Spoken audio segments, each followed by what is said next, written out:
खबरें सिर्फ खबरें न रहें, इनकी तह तक जाएंगे हम। सवाल हो तालीम का या बात हो आपके अधिकारों की, आपके हक की आवाज उठाएंगे हम। सीमा पर जवान से खेत में किसान तक, हिंद के हर योद्धा से आपको रूबरू कराएंगे हम। पड़ोसी की चाल से अपनों की ढाल तक, हर मुल्क के नजरिए को आईना दिखाएंगे हम। My true friend, Prime Minister Modi. आंतरिक से अर्थ तक और रक्षा से विदेश तक, आपके लिए हर नित के मायने आपको समझाएंगे हम।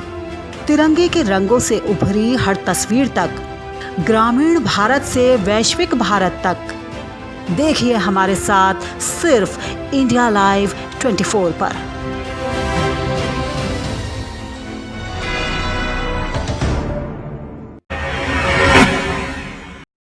नमस्कार, इंडिया लाइव 24 देख रहे हैं आप। मैं हूं श्वेता परमार। बढ़ते हैं अगली खबर की ओर।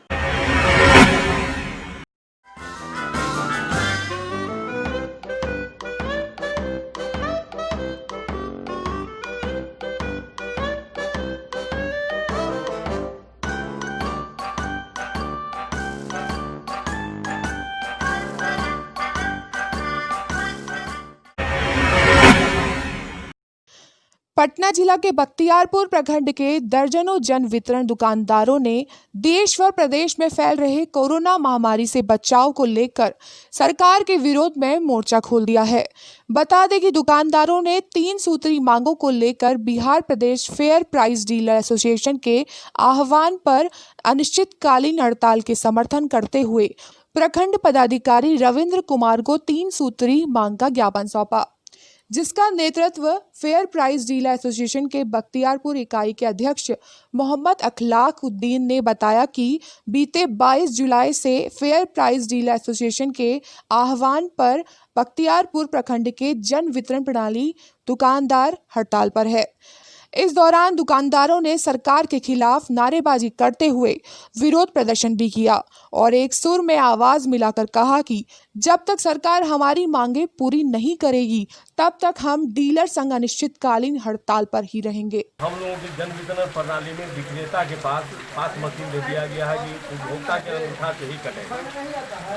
उसकी मांग हम लोग खारिज कर रहे हैं। इसको बंद किया जाए, नहीं तो पूरे गांव में कम्युनिटी फैल जाएगा, कम्युनिटी में पूरा फैल जाएगा।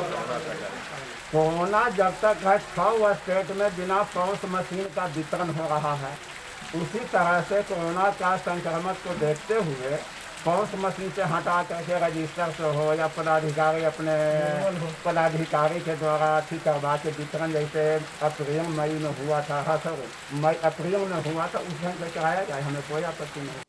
इंडिया लाइव 24 के लिए पटना से अरविंद ठाकुर की रिपोर्ट। करनाल जिले के नेवल गांव में बने हैफेड व DFSSC के 18 वेयर हाउसेज 42 लाख कुंटल अनाज को सुरक्षा प्रदान कर रहे हैं।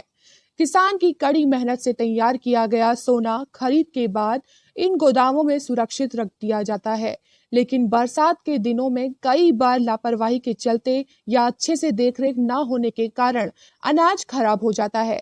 ऐसे में इन वेयर हाउसेस का दौरा कर हालातों का जायजा लिया। वेयर हाउस की सुरक्षा में तैनात कर्मचारी अनिल ने बताया कि टोटल 18 वेयर हाउस हैं, जिसमें 266 स्टैक अनाज के अंदर की तरफ लगे हुए हैं। समय समय पर इन सब में दवाई डाली जाती है और बरसात के मौसम में काफी सावधानी बरतनी पड़ती है। मौसम खराब होने पर खुले में रखे अनाज को विशाल मोटे पॉलिथीन से कवर किया जाता है और नीचे की तरफ लकड़ी के बने रैक का उपयोग कर उन पर अनाज की बोरियां रखने का प्रबंध किया जाता है। वो कैसे नीचे क्रेट लगी हुई है सर, और तरपाल भी लगे हुए हैं, और समय समय पर साइड में पानी भर जाता है तो हम निकाल देते हैं साइड में। इंडिया लाइव 24 के लिए करनाल से सुभाष गुप्ता की रिपोर्ट।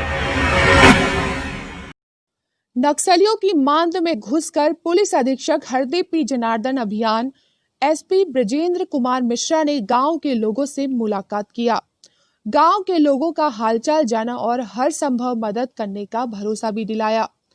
शुक्रवार को दोपहर में घाघरा थाना प्रभारी सुधीर प्रसाद साहू की अगुवाई में गुमला एसपी हार्दिक पी जनार्दन के अलावा जिले के कई पुलिस पदाधिकारी घाघरा के अति नक्सल प्रभावित इलाका चामा, नाथपुर, ईचा, चुनरी, देवाकी, हापामुनी और माइल गांव का दौरा किया। इस दौरान अधिकारियों ने गांव के लोगों से सीधी बातचीत की और भरोसा दिलाया कि वह पुलिस के साथ जुड़े रहें। नक्सलियों को जड़ से सफाया किया जाएगा। साथ ही पुलिस अधिकारियों ने यह भी कहा कि नक्सली हथियार छोड़ मुख्य धारा में लौटे सरेंडर करे तो उन्हें कानून सम्मत मदद भी किया जाएगा।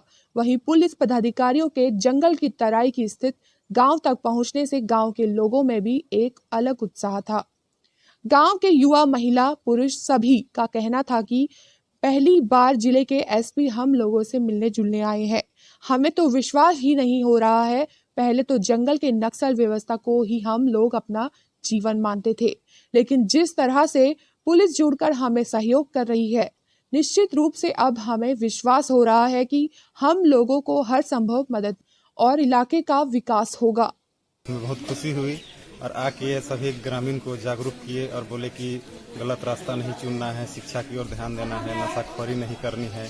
और आके यहाँ पर फुटबॉल वितरण किए और साथ ही यहाँ समस्याएं थे उन्होंने लिखित रूप से लेकर गए और उस समस्या को समाधान करने का पूरा प्रयास करूंगा या समाधान देकर सभी। इंडिया लाइव 24 के लिए गुमला से अजीत सोनी की रिपोर्ट। फरीदाबाद के पुलिस कमिश्नर ओपी सिंह ने सभी थाने चौकियों में वायरलेस सिस्टम को दुरुस्त करवाने के आदेश दे दिए हैं। शहर की हर गतिविधियों पर नजर बनाए रखने के लिए पुलिस विभाग में वायरलेस सेट की महत्वपूर्ण भूमिका होती है, लेकिन इस बीच तेजी से बढ़ रहे सोशल मीडिया के क्रेज के बीच पुलिस ने भी व्हाट्सएप ग्रुप बनाकर इंफॉर्मेशन शेयर करनी शुरू कर दी थी। लेकिन देखा गया कि कई पुलिस अधिकारी या कर्मचारी वक्त पर अपने व्हाट्सएप ग्रुप को चेक नहीं कर पाते थे, जिसकी वजह से कई मामलों में देरी से सूचना शेयर हो पाती थी। लेकिन अब पुलिस कमिश्नर ओपी सिंह की तरफ से रियल टाइम इंफॉर्मेशन के लिए वायरलेस सिस्टम को दुरुस्त करने के आदेश दे दिए हैं। फरीदाबाद में पुराने वायरलेस सिस्टम को पुलिस व्हीकल्स में दोबारा से रिवैम्प किया गया है। सीपी साहब ने व्हाट्सएप की जगह पुराने वायरलेस सिस्टम पर भरोसा जतलाया है ताकि रियल टाइम इंफॉर्मेशन पुलिसकर्मी तक पहुंच सके और किसी भी वारदात या घटना की स्थिति में समय से अपराधी को पकड़ा जा सके। एक बार फिर फरीदाबाद पुलिस तमाम थाने, चौकी, पीसीआर और राइडर्स पर वायरलेस सिस्टम के साथ तैनात रहेगी ताकि शहर में किसी भी तरह की गतिविधि को वक्त रहते हुए भापा जा सके और उस पर एक्शन लिया जा सके। Bureau news India live 24 Faridabad. Reliance foundation द्वारा एक दिवसीय जल संरक्षण प्रशिक्षण कार्यशाला का आयोजन पांडुला गांव में किया गया, जिसका मुख्य उद्देश्य ग्रामवासियों को जल संरक्षण में जन भागीदारी बढ़ाने के लिए जागरूक करना था। प्रशिक्षण में रिलायंस फाउंडेशन के प्रोजेक्ट मैनेजर मनीष शर्मा ने ग्रामवासियों को बताया कि हर साल हम पानी का जितना दोहन कर रहे हैं उतना पानी भूमि में रिचार्ज नहीं हो रहा है। बारिश का पानी व्यर्थ बहकर चला जाता है। ऐसे में बहुत जल स्तर गिर चुका है। ऐसी स्थिति से निपटने के लिए ग्रामवासी जल के पुनर्भरण एवं जल के दोहन के बारे में विचार करें ताकि पानी व्यर्थ ना बहे और जल स्रोत रिचार्ज हो सके। इंडिया लाइव 24 के लिए राजस्थान से राकेश नामा की रिपोर्ट। वैश्विक महामारी कोरोना के मद्देनजर आने वाले त्योहारों के लिए शासन प्रशासन द्वारा जारी गाइडलाइन के प्रति जागरूक करने के लिए आने वाले त्योहार बकरीद के लिए पीस कमेटी की बैठक सैदपुर कोतवाली में बुलाई गई, जिसमें उप जिलाधिकारी अनिरुद्ध प्रताप सिंह, क्षेत्राधिकारी महिपाल पाठक एवं थाना प्रभारी रविंद्र भूषण मौर्य ने आए हुए पीस कमेटी व मस्जिदों के मुतवल्लियों को शासन द्वारा जारी गाइडलाइन के बारे में बताया व कोरोना महामारी के प्रति जागरूक भी किया। साथ ही उपजिलाधिकारी ने बकरीद के त्योहार को अपने घर में ही मनाने के लिए लोगों से आग्रह किया और कहा कि मस्जिदों में नमाज अदा करने के लिए एक बार में सिर्फ 5 लोग ही जा सकेंगे और किसी भी हालत में शासन द्वारा प्रतिबंधित जानवरों की बलि नहीं देंगे और किसी भी तरह की बलि अपने ही घर में देंगे। साथ ही इसी क्रम में सैदपुर में मिले 11 कोरोना मरीजों के मिलने से पूरे सैदपुर नगर को कंटेनमेंट घोषित कर पूर्ण लॉकडाउन का पालन कराया जा रहा है, जिससे सभी व्यापारिक प्रतिष्ठान बंद चल रहे हैं। इंडिया लाइव 24 के लिए सैदपुर से शुभम मोदनवाल की रिपोर्ट।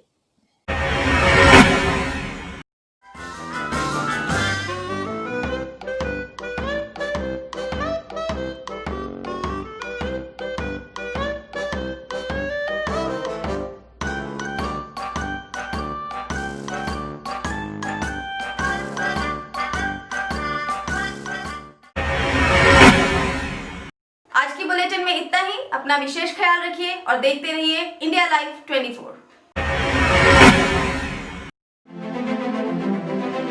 खबरों की भीड़ में छूट न जाए खास खबर। सियासत के रंगों में आपकी आवाज रहे बुलंद। देश दुनिया में फैली मंदी की आहट का डर, कोरोना से हारती जिंदगी और घुटनों पर सुपर पावर।